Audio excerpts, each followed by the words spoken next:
They laughed at the young watchmaker, but he fixed the clock even masters couldn't understand. Ethan Parker was just 13 years old when he walked into Spring Watchmakers carrying a toolbox that seemed heavier than he was.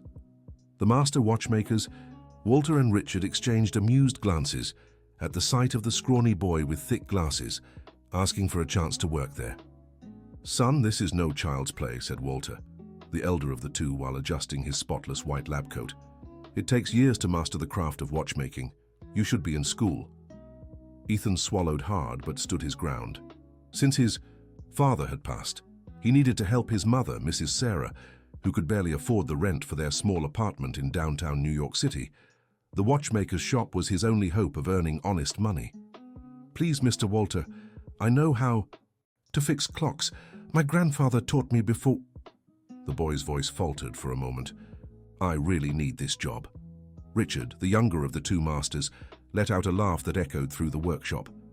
A man in his early 40s, always cheerful, but with an air of superiority that grated. "Look at this, Walter. The boy thinks his grandfather taught him to be a watchmaker." Richard picked up a professional magnifying glass from the table and pretended to examine Ethan. "He probably can't even tell a pendulum from a hairspring." Dear listener, if you're enjoying the story, don't forget to like and especially subscribe to the channel. It helps us newcomers a lot. Now back to the story. The laughter from the two men made Ethan's cheeks burn with shame. He gripped the toolbox handle even tighter, feeling tears well up behind his glasses, but refusing to let them fall. Just then, the shop door opened with a soft chime, and in walked Mrs. Elizabeth Montgomery, an elegant woman with silver hair and an aristocratic bearing. She carried a dark wooden box that looked ancient. "Good afternoon, gentlemen," she greeted firmly. "I need to speak with the owner about an urgent matter." Walter immediately straightened up, smoothing his lab coat and adjusting the few strands of hair he had left. "Of course, Mrs. Montgomery. I'm Walter, the head watchmaker. How may I assist you?" The woman placed the box on the counter with reverent care, her fingers trembling slightly. "This watch belonged to my late husband, Dr. Montgomery. It hasn't worked in 15 years since the day he..." She paused, composing herself. "I've taken it to every expert in the country. No one could make it work again. They said the mechanism is unique, impossible to decipher." Richard stepped closer, eyes gleaming with interest. A challenge like this was rare in their profession. Walter carefully opened the box, revealing an extraordinary pocket watch. The case was gold with small ruby inlays, forming an intricate pattern, and the face had delicate Roman numerals. "Magnificent," Walter murmured, reaching for his special tools. Ethan, forgotten in the corner of the workshop, craned his neck to get a better look. Something about that watch stirred a distant memory. His grandfather had shown him sketches of similar mechanisms in an old notebook he'd treasured. "It's an Archibald Wellington," the boy whispered, without realizing he'd spoken aloud. Everyone turned to him. Richard laughed again. "Archibald Wellington? Kid, are you making up names now?" But Mrs. Montgomery's eyes widened. "How do you know that, young man? The watchmaker who made this piece was indeed named Archibald Wellington, but he died over 50 years ago and few know his work." Ethan timidly stepped closer to the counter. "My grandfather, he was an apprentice to Mr. Wellington when he was young. He would show me drawings of the special mechanisms he created. This watch..." The boy hesitated. "Can I take a closer look?" Walter was about to protest when Mrs. Elizabeth Montgomery gestured her permission. With trembling hands, Ethan picked up the special magnifying glass he carried in his toolbox. It was an old piece that had belonged to his grandfather, with multiple lenses that could be adjusted for different magnifications. As he examined the watch, the boy's face lit up with understanding. Mr. Wellington created dual mechanisms, a fake one in front and the real one hidden behind. That's why no one can fix it. They're trying to repair the wrong mechanism. Richard scoffed in disdain. "That's ridiculous. I've examined watches my whole life and never seen anything like that. Walter, send this kid away before he breaks something." But Walter noticed something different in Mrs. Montgomery's expression. There was hope there for the first time in many years. "Ma'am, Don't believe these childish fantasies, Walter said, taking the watch. Richard and I are certified professionals. We'll do our best to repair your piece. How long will you need? She asked. At least a week. It's delicate work. Ethan watched the woman nod and prepare to leave. Something inside him screamed that this was his chance, maybe his only one. Mrs. Montgomery, he called before she reached the door, if they can't fix it, would you give me a try? The woman stopped and looked at the boy. There was something in his brown eyes behind those oversized glasses, a determination she recognized. What's your name, boy?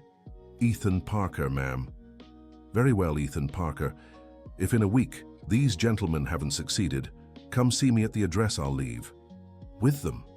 She glanced at Walter and Richard. I hope you don't mind a little friendly competition. After she left, the atmosphere in the watch shop grew tense. Richard approached Ethan, his face red with anger. Listen here, kid. You just humiliated us in front of an important client. Get out before I call the police. Easy, Richard, Walter intervened, though he also seemed annoyed. The boy was only trying to help, but you'd better go, kid. This isn't a place for children. Ethan left the shop with a heavy heart. As he walked through the bustling streets of downtown, he thought about how he'd tell his mother he had failed. Mrs. Sarah worked as a cleaner in 3 different places, coming home late at night with hands cracked from scrubbing floors. When Mines hunted her, he reached their small apartment. He found her in the kitchen preparing a thin porridge that would be their dinner. How did it go, son? Did you get the job? She asked, hope in her voice. Ethan couldn't lie. He told her everything. The mysterious watch, Mrs. Montgomery's promise. Sarah hugged her son tenderly. You did the right thing, Ethan. Your grandfather would be proud. He always said true knowledge doesn't come from diplomas, but from passion for the craft. But Mom, what if I'm wrong? What if the watch doesn't have a dual mechanism? Sarah cupped her son's face in her calloused hands. Then you'll have tried. It's better to try and fail than to live wondering what if. That night, Ethan couldn't sleep. He took out his grandfather's old notebook, which he kept under his mattress, and studied every drawing, every note about Archibald Wellington's watches. The yellowed pages told stories of impossible mechanisms, secrets hidden in gears and springs. The next day, Ethan walked past Spring Watchmakers again. Through the window, he saw Walter and Richard hunched over Mrs. Montgomery's watch, tools scattered across the workbench. Richard looked frustrated, gesturing as he said something Ethan couldn't hear. The boy continued on his way, but something made him stop. Across the street stood a figure he hadn't expected to see. Maxwell Hunt, a middle-aged man his grandfather had mentioned a few times. Maxwell was watching the watchmaker's shop with peculiar interest. Ethan approached cautiously. Mr. Maxwell? The man turned, surprised. It can't be. Old Parker's grandson? Yes, sir. Ethan Parker. Maxwell studied the boy for a moment, then smiled strangely. Your grandfather was a talented man. Pity he never knew how to appreciate opportunities. Do you work at Spring Watchmakers? No, sir, they didn't want me. Typical of Walter, always been stubborn. Maxwell pulled a card from his pocket. If you need work, come see me. I have a shop on the other side of town. I pay well for information about certain special projects. Ethan took the card without fully understanding what the man meant. After Maxwell left, the boy noticed he'd dropped something, a small golden screwdriver, unlike any tool Ethan had ever seen. In the days that followed, Ethan discreetly observed the progress at Spring Watchmakers. Walter and Richard were working longer hours, and by the looks on their faces, they weren't succeeding. On the 4th day, Ethan saw Richard throw a tool against the wall in frustration. Then something unexpected happened. Mrs. Sarah came home early, her face pale and eyes red. Mom, what's wrong? I lost one of my jobs, son. The lady said she doesn't need me anymore. She sank heavily into the kitchen chair. I don't know how we'll pay rent this month. Ethan felt the weight of the world on his young shoulders. He glanced at Maxwell Hunt's card on the table. Maybe he should take the offer, whatever it was. But something deep inside warned him. His grandfather's words echoed, "Not all money is worth earning, my boy." On the 5th day, Ethan decided to visit the public library. He needed to learn more about Archibald Wellington and his mysterious watches. The librarian, Mrs. Margaret, was a kind woman who had known his grandfather. Wellington? Oh yes, we have some records on him. An eccentric genius, they say. But be careful, young man. There are many legends about his watches. They say he hid secrets in them. What kind of secrets? Mrs. Margaret lowered her voice. Maps, formulas, even confessions. He made custom watches for important people back then. Each one was unique, with its own mystery. Ethan spent hours studying the few available documents. He discovered Wellington had created only 7 watches with dual mechanisms, each more complex than the last. Mrs. Elizabeth Montgomery's watch seemed to be the 5th in the series. On his way home, he found Maxwell Hunt waiting at the building's entrance. "Hello, Ethan. Came to see if you've thought about my offer." I haven't decided yet, sir." Maxwell smiled, but his eyes stayed cold. "Heard Walter and Richard are struggling with a certain watch. An authentic Wellington, I imagine. Your grandfather told me about them once. Dual mechanisms, right?" A chill ran down Ethan's spine. How did Maxwell know? "I don't know what you're talking about." "Of course you do. You're as sharp as your grandfather. But unlike him, I hope you know how to seize opportunities." Maxwell stepped closer. $1,000 if you tell me everything about that watch. $2,000 if you bring it to me for a look." "The watch isn't mine, Mr. Maxwell." "But it could be. Think about it, kid. Your mother needs money, doesn't she? It'd be a shame if she lost her other jobs too." The veiled threat made Ethan's blood boil, but he stayed calm.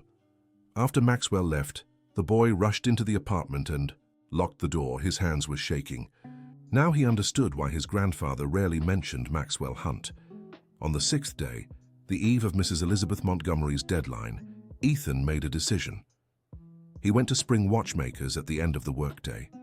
Walter was alone. Richard had already left. "What do you want here, boy?" "Mr. Walter, I need to tell you something.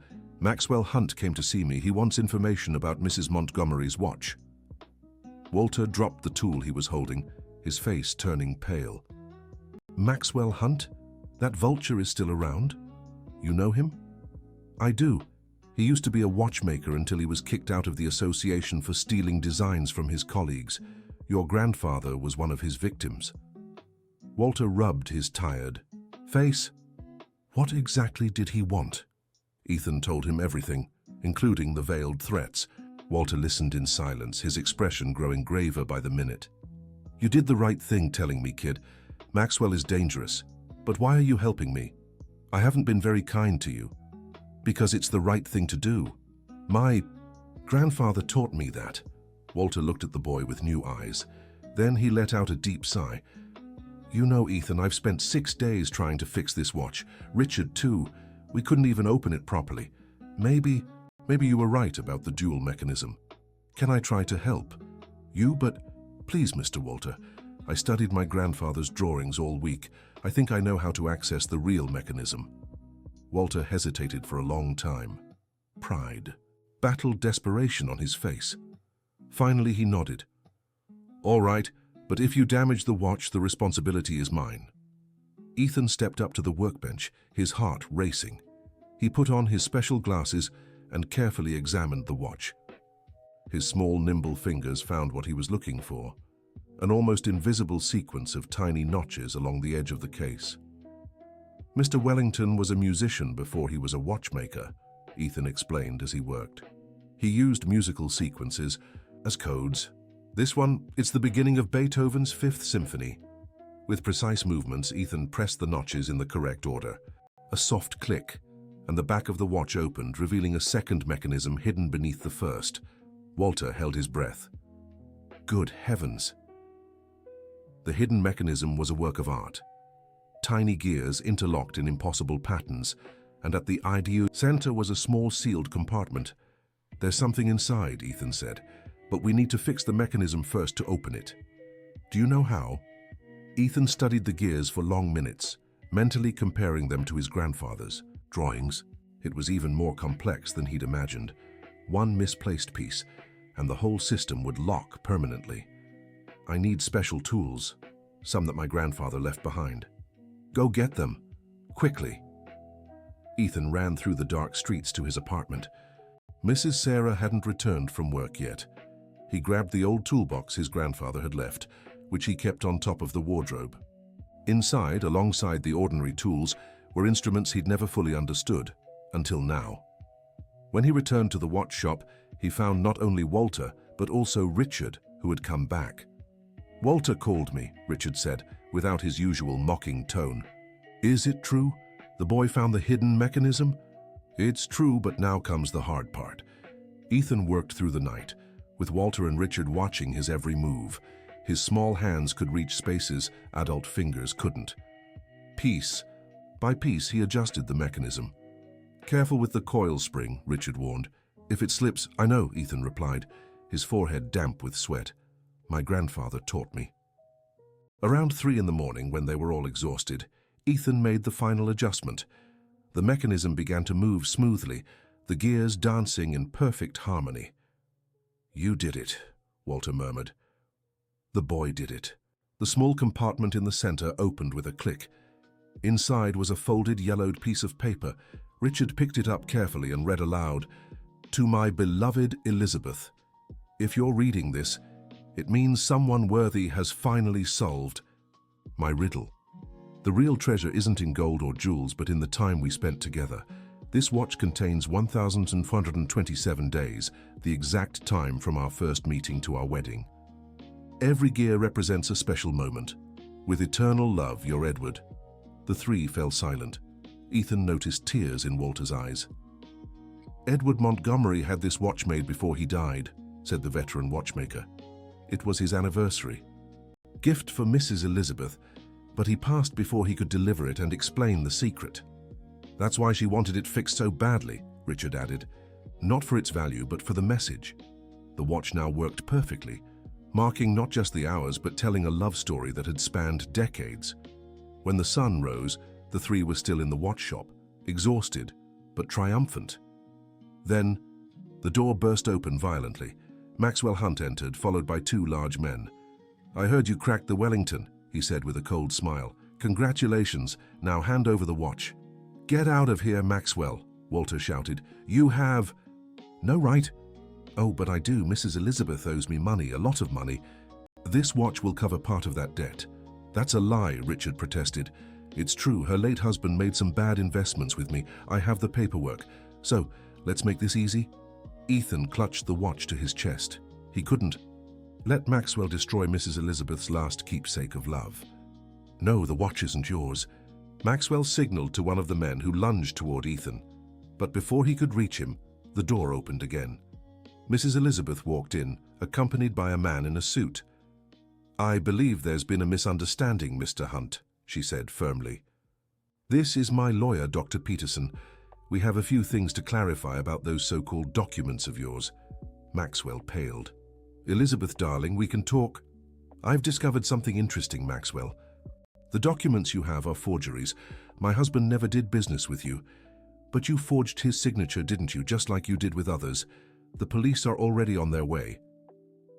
As if summoned, the sound of sirens filled the street. Maxwell tried to flee, but Walter and Richard blocked the door. Within minutes, he and his thugs were detained. Mrs. Elizabeth approached Ethan, who still held the watch. "I heard you were the one who solved the secret, young Ethan." "Yes, Mum, and we found this." He handed her the letter. Mrs. Elizabeth read her late husband's message, silent tears streaming down her face.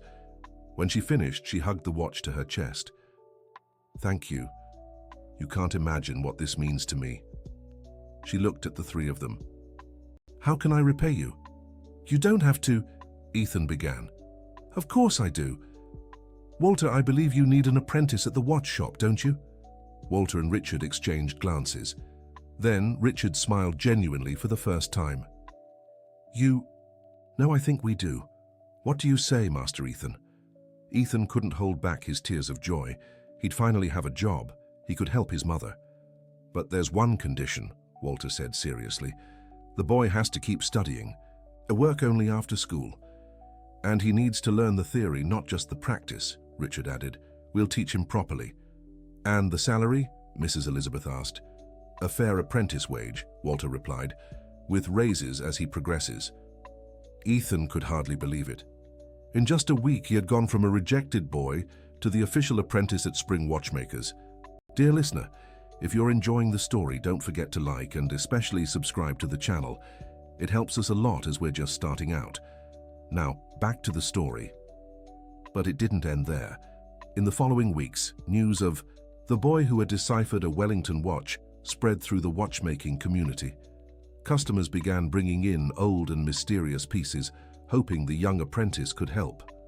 However, not everything was rosy. Other watchmakers in the area weren't pleased with the sudden fame of a mere boy. They started spreading rumors that it had been luck, that Walter and Richard were lying to gain publicity. The worst came from Maurice Taylor, owner of Imperial Watchmakers, Spring's biggest competitor. Maurice was a bitter man who had never gotten over Walter rejecting his job offer years ago. "So now Spring is hiring children?" he said one day, walking into the shop. "How pathetic, Walter. Ethan is our official apprentice, Maurice, and he's already proven his worth." "Proven what?" "By opening some old little watch. Anyone with luck could have done that." Ethan, who was at the back workbench, heard everything but kept working. Richard had taught him that the best response to envy was excellence in his craft. Maurice approached the bench where Ethan was working. "And what's the prodigy up to now, playing watchmaker?" Ethan looked up calmly. "I'm restoring a 1925 timecraft. The escapement mechanism is damaged." "A timecraft?" Maurice laughed. "Kid, I've been in this business for 30 years and still struggle with those models. You're going to ruin it." "We'll see," Ethan replied, returning to his work. Maurice stormed out, but the damage was done. In the following days, customers began questioning whether it was safe to leave valuable watches in the hands of such a young apprentice. To make matters worse, parts started mysteriously disappearing from the shop. First, small tools went missing, then rare components. Walter grew worried. "I'm not accusing anyone," he said in a tense meeting, "but we need to figure out what's happening." The atmosphere grew heavy. Ethan felt the suspicious glances. After all, he was the newcomer, the outsider. One afternoon, while Ethan was alone in the workshop, the mother of an important client walked in. Mrs. Olson carried a royal chronograph worth a fortune. "Where's Mr. Walter?" she asked, distrustful at seeing only the boy. "He had to step out, ma'am, but I can take the watch for him." "You? A child?" "Absolutely not." She tucked the watch back into her purse. "I'll find a real watchmaker." After she left, Ethan slumped into a chair. The words stung more than he wanted to admit. He picked up the phone and called his mother. "Mom, I don't think this is working out." "What happened, son?" Ethan told her everything. The rumors, the missing parts, the customers' distrust. Mrs. Sarah listened quietly. "Ethan, do you remember the story your grandfather told about the watchmaker and time?" "Which one, Mom?" "The one about the watchmaker who tried to rush time but learned some things must happen at the right moment." "Patience, my boy. The truth always comes out." That night, Ethan decided to stay late at the shop. Something about the thefts bothered him. The missing parts were always specific, as if someone knew exactly what to look for. Around 10 o'clock, he heard a noise in the back. Grabbing a flashlight, he quietly went to investigate. To his surprise, he saw a figure rummaging through the rare parts cabinet. But it wasn't who he expected. It was Carl, the cleaning assistant who had worked at the shop for years. Ethan froze. Carl had always been kind to him. "Carl, what are you doing?" The man turned, startled, dropping a box of gears. "Ethan, I can explain. Why are you stealing?" Carl broke down in tears. "It's not what it seems. Maurice, he has my daughter. I mean, not physically, but she works at Imperial Watchmakers, and he threatened to fire her if I didn't bring him information and some parts. She's a single mother. She needs the job." Ethan felt a mix of anger and compassion. "How long has this been going on?" "Since you arrived. Maurice became obsessed with figuring out how you opened the Wellington. He thinks you have some special secret. We need to tell Mr. Walter." "No, please, my daughter." "Carl, this can't go on. Let's think of something." The next morning, Ethan sought out Walter and Richard. He told them everything, including Maurice's blackmail. The two watchmakers were furious. "That scoundrel," Richard exploded. "I always knew he was dirty, but this crosses the line." We need proof, said Walter, calmer. Carl's word won't be enough. Ethan had an idea. What if we set a trap? They devised a plan. They'd spread word that they'd received an extremely rare heritage timepiece for restoration with unique parts. If Morris took the bait, he'd try to steal it. Through Carl. The plan worked better than expected. 2 days later, Carl received specific instructions from Maurice about the fake watch. But this time, Ethan had installed a small hidden camera, borrowed from a security friend of Richard's. They recorded everything. Carl taking orders over the phone, Maurice showing up in person to collect the parts, the explicit threats. With the evidence in hand, they went to the Watchmakers Association. The scandal was huge.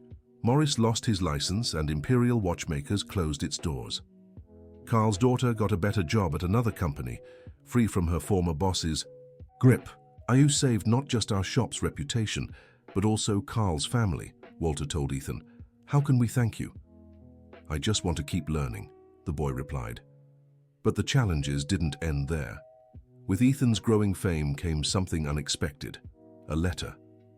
The yellowed envelope was delivered by a mailman who said he had instructions to hand it personally to the young watchmaker who cracked the Wellington. Ethan opened it with trembling hands. Inside, a message in ornate handwriting. Dear young Parker, if you're reading this, the rumors of your talent are true. I am Helen Wellington, granddaughter of Archibald. I possess the last watch my grandfather made before he died. No one has ever gotten it to work. Some say it's cursed. If you're brave enough, come see me. Address enclosed, H.W. Richard whistled after reading the letter. The 7th Wellington, a legend among legends. They say Archibald died right after finishing it, Walter added. And that everyone who tried to fix it had bad luck. Nonsense, said Ethan, though he felt a chill. It's just complex mechanics. Mrs. Helen lived in an old house in Chinatown. She was a 70-year-old woman with piercing eyes like an eagle's. So you're the prodigy, she said, studying Ethan. You have your grandfather's eyes. You knew my grandfather? I did. He and my grandfather were close, perhaps too close. She went to an old safe and pulled out an ebony box. This is the watch. It never worked. My grandfather died 3 days after finishing it. The watch was unlike any other. The case was tarnished silver, with Latin inscriptions Ethan couldn't fully decipher. The dial had strange symbols instead of numbers. Why did it never work? Ethan asked. No one knows. Some say it's missing a piece. Others believe my grandfather built it broken on purpose. Some think it hides the greatest secret of all. What secret? Helen hesitated. The location of something valuable. Very valuable. My grandfather was more than a watchmaker, Mr. Parker. He was a keeper of secrets. This watch supposedly reveals the location of, well, it's better not to know. Ethan examined the watch with his special glasses. The mechanism was incredibly complex, even more so than the previous one. But something was off. It wasn't just complexity. It was as if the pieces were deliberately arranged illogically. Can I take it to study? No. The watch doesn't leave this house. If you want to try, you'll have to work here. And there's something else. Helen lowered her voice. You're not alone in this search. Others will come after you. Ethan didn't understand what she meant at first. He accepted the challenge and began visiting Helen's house after hours at the Watchmakers. Walter and Richard supported him, curious about the legendary 7th Wellington.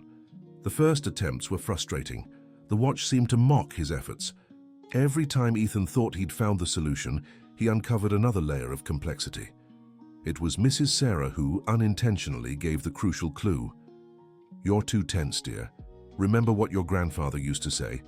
Sometimes the answer isn't in solving the problem, but in understanding why it exists. Ethan pondered this. What if the watch wasn't broken? What if it was working exactly as Archibald Wellington had intended? On his next visit to Helen, Ethan proposed a different idea. What if the watch isn't meant to tell time? What if it's a safe? Helen's eyes widened. Go on.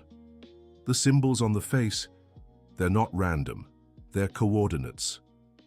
But they're scrambled. The mechanism isn't broken, it's a puzzle. We need to figure out the correct sequence to rearrange the symbols. But what would the key be? Ethan thought about what he knew of Archibald Wellington. Musician, watchmaker, keeper of secrets. Do you have any of your grandfather's sheet music? Helen went to a shelf and returned with a dusty folder. He only composed one piece, a waltz. I never understood why. He wasn't a composer. Ethan studied the sheet music. The notes formed a pattern. With trembling hands, he began turning the movable parts of the watch to the rhythm of the waltz. A click, another and another. Suddenly, the face rearranged itself. The symbols formed clear coordinates, but they weren't ordinary geographic coordinates. They're measurements, Ethan said. Steps and directions from a reference. Point. What point? Helen turned pale. My grandfather's grave. The revelation created a moral dilemma. Should they follow the coordinates? What would they find? And more importantly, what would they do with it? Before they could decide, the doorbell rang. Helen went to answer and returned with 3 men in suits. Mrs. Wellington, we heard you've activated the watch, said the one who seemed to be the leader. We represent historical interests. We'd like to make an offer. It's not for sale, Helen replied firmly. We're not asking. The man's tone shifted. That watch contains information that belongs to our national heritage. You'll hand it over willingly or what? Richard appeared in the doorway, followed by Walter. They'd followed Ethan, worried. Are you going to threaten an elderly lady and a boy? The tension in the room was palpable. Ethan realized they were gripping the watch tightly. These men didn't seem like government officials. Something was wrong. Who are you really? He asked. The leader smiled coldly. Let's just say we're collectors, and this watch completes a very special collection. The 7 Wellingtons, Walter murmured. You have the other 6. We have 5. The 6th, thanks to young Ethan, is now with Mrs. Montgomery. But she'll be reasonable. As for the 7th, Helen stepped forward. My grandfather created these watches for a reason. They weren't meant to stay together. Each one holds a piece of a greater secret. Putting them together it would give us access to the greatest hidden treasure of the 20th century, the man finished. Now let's make this easy. We'll pay well, $100,000 for the watch. No, said Ethan. Mrs. Helen said no. The 2 man turned to the boy. You don't know who you're dealing with, kid. We have resources, influence. We can make your lives very difficult. Or we could call the police right now, said Richard, holding up his phone. In fact, I've been recording this entire conversation. The men exchanged glances. Their leader gestured for them to leave. This isn't over. Think carefully about our offer. You wouldn't want us as enemies. After they left, the group gathered in Helen's kitchen. The tension was clear on everyone's faces. We need to protect the watch, said Walter, and warn Mrs. Elizabeth. There's more, Helen said. If they have 5 watches and are after the other 2, it means they've already figured out part of the secret. My grandfather always feared this would happen. What exactly did your grandfather hide? Ethan asked. Helen served tea before answering. During the Second World War, my grandfather helped hide artworks and other treasures being smuggled into the United States. Powerful people entrusted him with the locations of these hiding places. The watches are the keys. So there really is a treasure? Richard sounded skeptical. There is, but my grandfather believed some things should stay hidden. Not all wealth deserves to see the light of day. Paintings, jewels, documents, some stolen, others saved. A moral tangle he chose to bury. Ethan looked at the watch in his hands.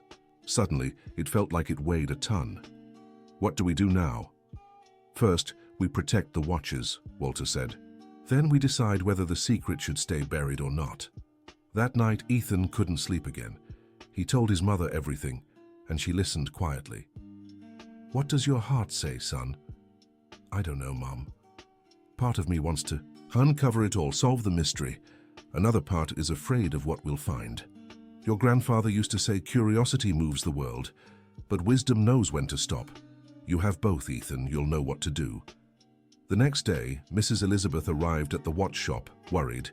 The mysterious men had approached her, too. They offered a fortune for Edward's watch. When I refused, they made veiled threats. "We need to stick together," said Helen, who had come with Ethan. "My grandfather foresaw this. That's why he scattered the watches. Together we're stronger." They formed an unlikely alliance: the wealthy widow, the watchmaker's granddaughter, the masters of spring watchmakers, and the young apprentice. They decided to dig deeper into the supposed collectors. It was Carl, the former employee Maurice had blackmailed, who brought valuable information. "I heard about these guys when I worked for Maurice. They call themselves the Timekeepers. They believe they're entitled to every historic watch in the country. They're dangerous." "But what do they really want?" Richard asked. "Power," Helen answered. "With the hidden treasures, they'd have influence over many important families, secrets they could use for blackmail, artworks worth fortunes. My grandfather knew the danger they posed." Ethan had an idea. "What if we gave them what they want?" "But not exactly." Everyone looked at him. "Explain," Walter urged. "We could create fake watches, perfect replicas on the outside, but with different mechanisms inside, ones that lead to the wrong places." "It's risky," Elizabeth said. "What if they find out?" "That's why we have to be smart. Make it seem like we're giving in to the pressure, but really, we're buying time to learn more about them." Helen smiled for the first time. "You think like your grandfather. He also preferred cleverness over force." The following days were spent creating the replicas. Ethan worked tirelessly, applying everything he had learned. Walter and Richard helped with their expertise. The fake watches were works of art in themselves, indistinguishable from the originals on the outside. The challenge was to create mechanisms that seemed authentic but led to false clues. Ethan programmed coordinates that would lead to unimportant public places, squares, common monuments, tourist spots. Meanwhile, secretly, they followed the real coordinates of the seventh watch. It led to an old abandoned warehouse on the east side of New York City. At night, armed with flashlights, the group explored the location. In the basement of the warehouse, behind a false wall, Ethan discovered by following the watch's final instructions, they found a sealed room. Inside, boxes upon boxes carefully preserved. "My God," whispered Elizabeth as they opened the first box. Paintings by European masters, jewels that belonged to noble families, historical documents, first editions of rare books. A priceless, cultural treasure. But there was also something unsettling. Documents detailing how some of these pieces had been obtained. Not everything in history was noble. "What do we do with this?" Richard asked. "My grandfather left instructions," Helen said, pulling an envelope from one of the boxes. It was only to be opened when all the watches were together. But they didn't have all the watches. The Timekeepers had 5. "We need to get them back," Ethan said. "It's the only way to know the full truth." "How?" "We don't even know where they are," Walter argued.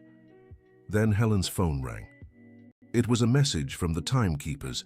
They wanted to make a trade, all the watches they had for the 2 that were missing. "It's a trap," Richard said immediately. "Of course it is," Ethan agreed, "but we can use this to our advantage." They devised a complex plan. The exchange would take place in a public location, Chelsea Market, during peak hours. They would bring the replicas, not the originals. But Ethan had a secret plan he didn't share with the others. He knew it was risky, but it was the only way to ensure the right watches were protected. On the appointed day, the group positioned themselves at the market. Ethan carried a backpack with the 2 fake watches. Across from them, he saw 3 men in suits, holding a briefcase presumably containing the 5 Wellingtons. The exchange began tensely. The men examined the watches with specialized equipment. For a moment, Ethan feared they'd discover the deception. "They seem authentic," the leader said, "but we need to test them." "Not here," Helen said, "after the exchange." The man smiled. "You think we're fools? We'll test them now." That's when Ethan's secret plan came into play. He had programmed the fake watches to appear fully functional for exactly 15 minutes when activated. Just enough time for the exchange and escape. The men activated the mechanisms. The watches responded as expected. Satisfied, they handed over the briefcase. "A pleasure doing business," the leader said, "but know that we'll check every detail. If anything's wrong." "There isn't," Ethan said with conviction he didn't feel. The group dispersed quickly. But Ethan didn't go to the agreed meeting point. Instead, he discreetly followed the timekeepers. He needed to know where they kept the watches. He trailed them to an elegant building downtown, noted the address, and returned to the others, who were furious at his disappearance. "You could have been hurt," scolded Mrs. Sarah, who had been filled in on everything. "But I found out where they are, and I have a plan to get the real watches back." "Ethan, enough," Walter said. "We've already risked too much." "We can't stop now," the boy insisted. "Mr. Wellington entrusted a secret to my grandfather, and he passed it on to me. I need to finish this." Helen placed her hand on the boy's shoulder. "He's right. My grandfather and his started this. It's up to us to finish it." Reluctantly, the group listened to Ethan's plan. It was bold and depended on perfect timing. But it could work. First, they waited. At exactly 3 o'clock, when the fake watches would stop working correctly, the timekeepers would discover the deception. They'd be furious and careless. The call came right on schedule. The leader was livid. "You deceived us. We want the real ones now, or—" "Calm down," Helen said in a steady voice. "It was a misunderstanding. We can fix this." They arranged another meeting, this time at the timekeeper's office. They wanted guarantees, total control. It was exactly what Ethan had hoped for. On the appointed day, the group arrived with the real watches, or so it seemed. In truth, Ethan had created a third set, even more sophisticated replicas that would self-destruct after being fully examined. But the real trick lay elsewhere.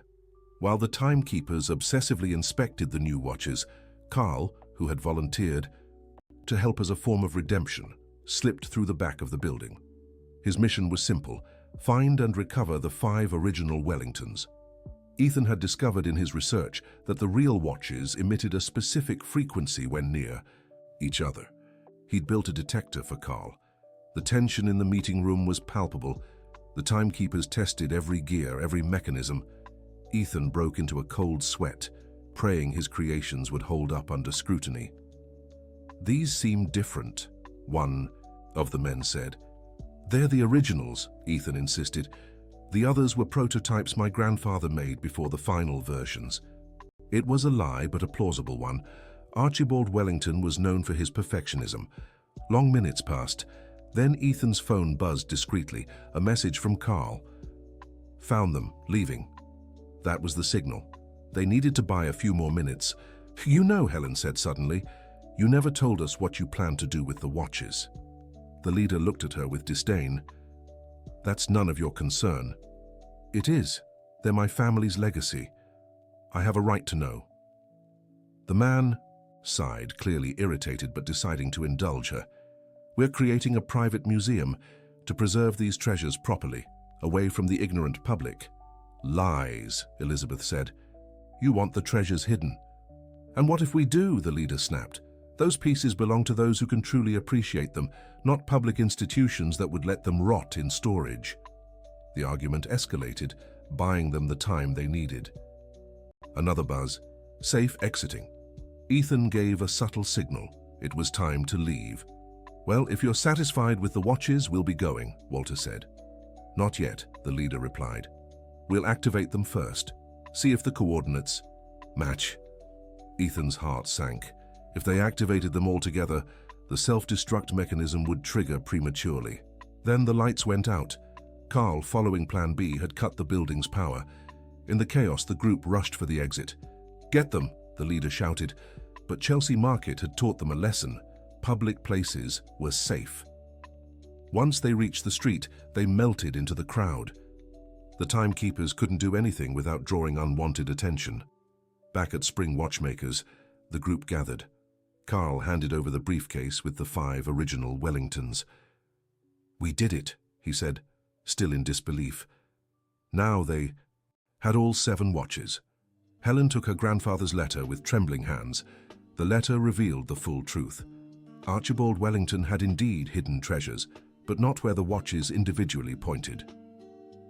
They needed to gather all 7, align them in the specific configuration described in the letter, to reveal the true location.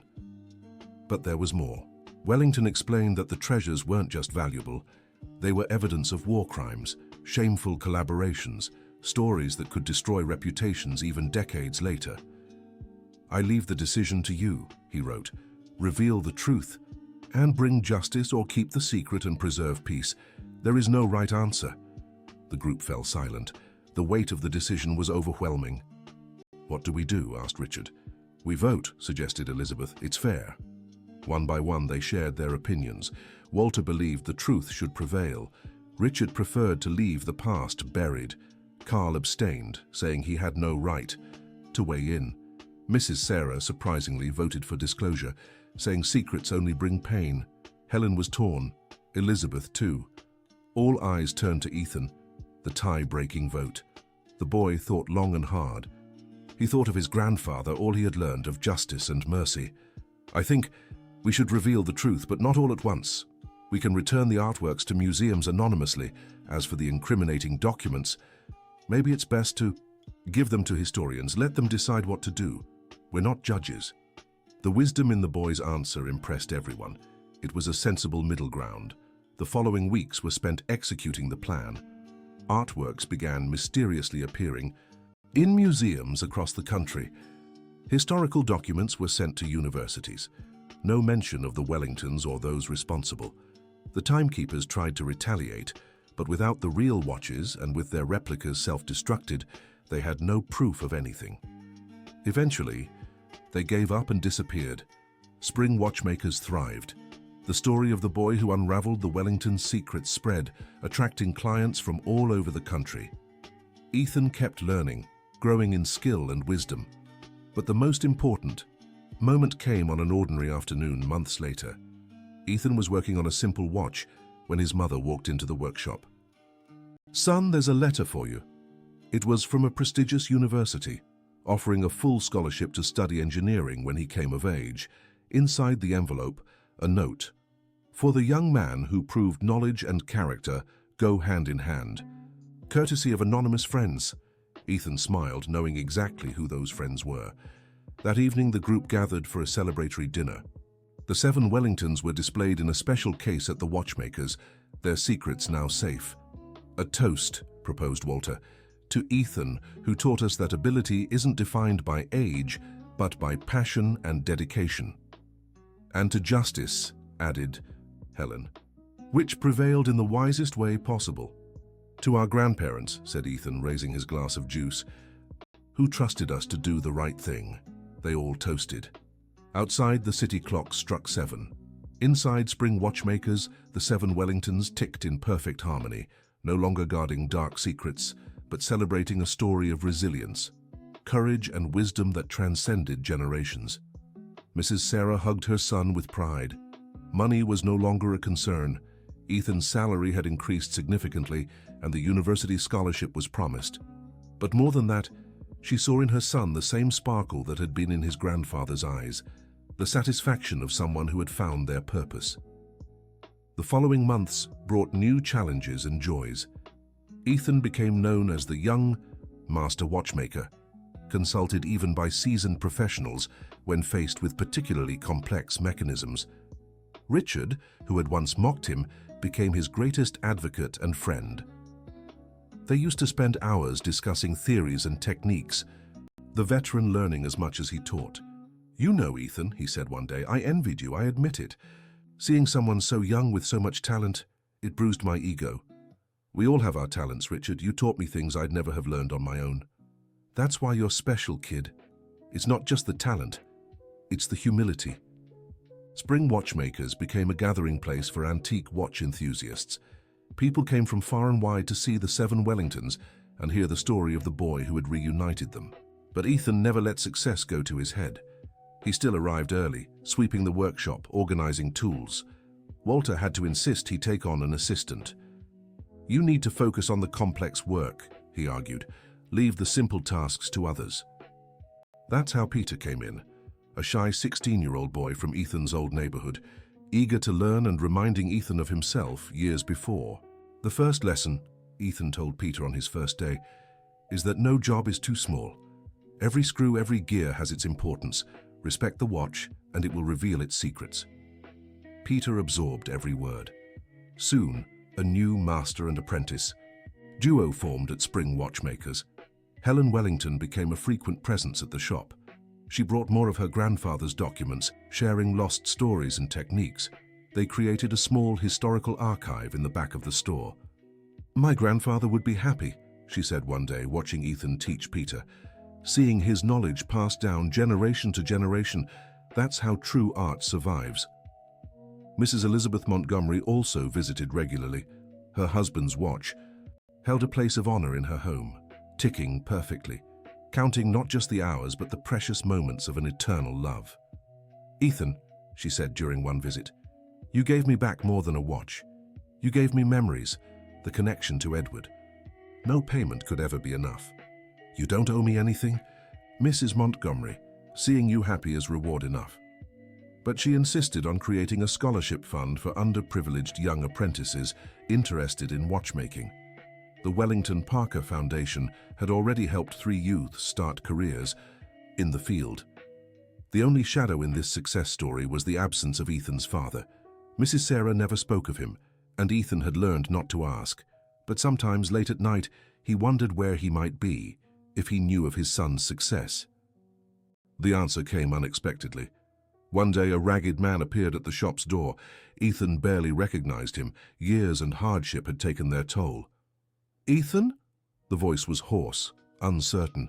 "My boy!" The world seemed to stop. There stood Robert Parker, the father who had left when Ethan was just 5. "Dad?" The word came out as a whisper. Walter and Richard sensed the tension and discreetly stepped away, giving them privacy. I heard about your success, saw it in the papers, the watchmaking prodigy." Robert lowered his eyes. "I came to ask for forgiveness. I expect nothing, just needed to see you to say I'm sorry." Ethan felt a storm of emotions, anger, sadness, confusion. Years of absence couldn't be erased with an apology.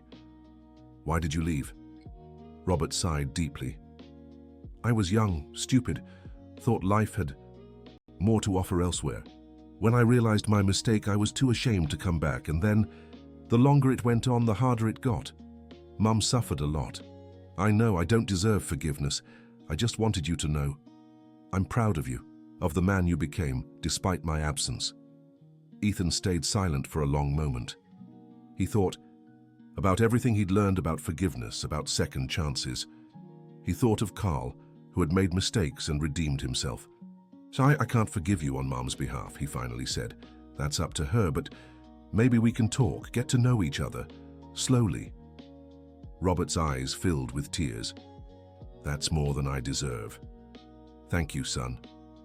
It was a slow and painful process. Mrs. Sarah took months to even agree to see Robert, but Ethan served as a bridge with the patience the watches had taught him. After all, reconciliations, like complex mechanisms, needed time and care. Robert had changed. He worked as a doorman, lived simply, and had left behind the vices that drove him away from his family. He asked for nothing but a chance to know the son he'd abandoned. Over time, they began building something new. It wasn't a traditional father-son relationship. Too much had been lost. But it was something. Robert started visiting Spring Watchmakers, marveling at his son's talent. "Your grandfather would be proud," he said one day. "He always saw something special in you, even when you were little." These visits revealed stories about his grandfather that Ethan had never known. Despite all his flaws, Robert had known old Mr. Parker well. Life went on. Ethan grew not just in age, but in wisdom and skill. By 16, he was already considered one of the country's finest young watchmakers. Universities vied for his future enrollment, but he wasn't in a hurry. He'd learned that everything has its own time. For now, he was happy at Spring Watchmakers, surrounded by a chosen family doing what he loved.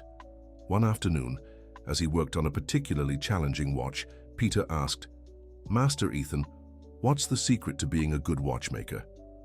Ethan smiled. Master Ethan. It still sounded strange. "It's not one secret, Peter. It's 3 things.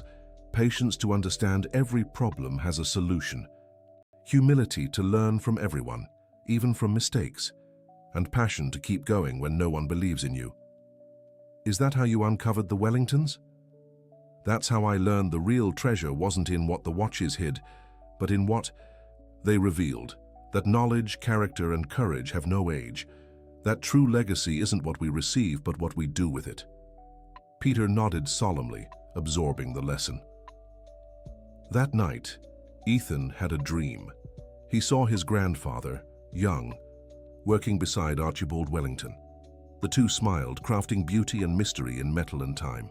"You've honored our legacy, my grandson," his grandfather said in the dream.